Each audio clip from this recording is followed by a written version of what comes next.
Tape 1.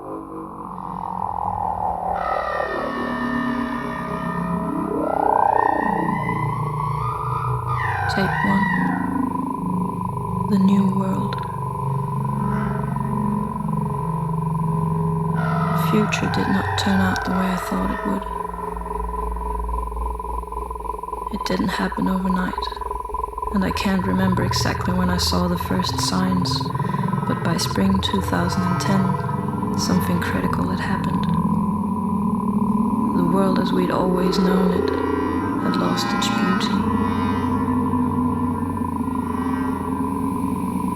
I know it's hard to visualize this future since it has now become absorbed by the past. Nevertheless, I will try to elaborate.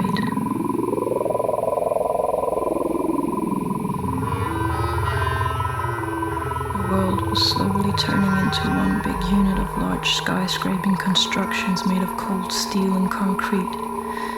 The borders that we'd always relied on to divide and define everything were forgotten, and after a while it became an endless concrete wasteland. A grey, dry desert with no soothing liquids in sight.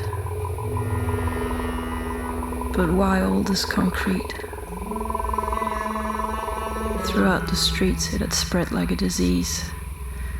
The world had caught a type of concrete cancer.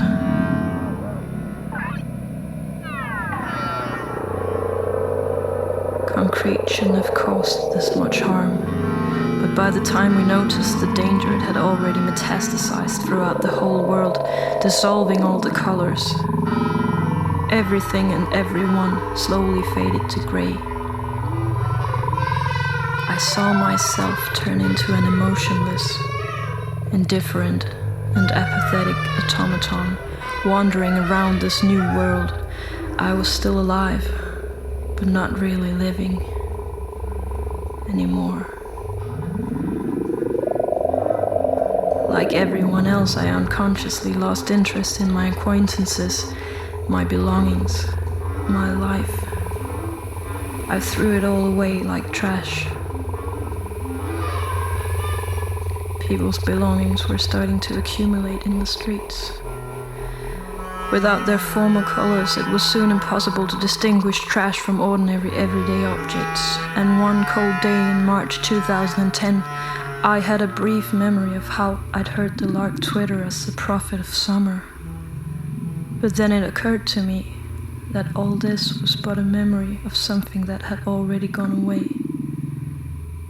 This was a new world, and life no longer had any meaning.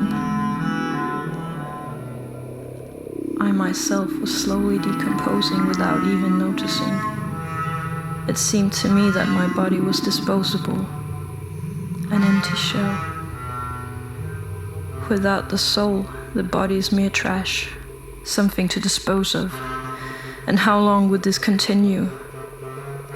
How much would this hollow life endure?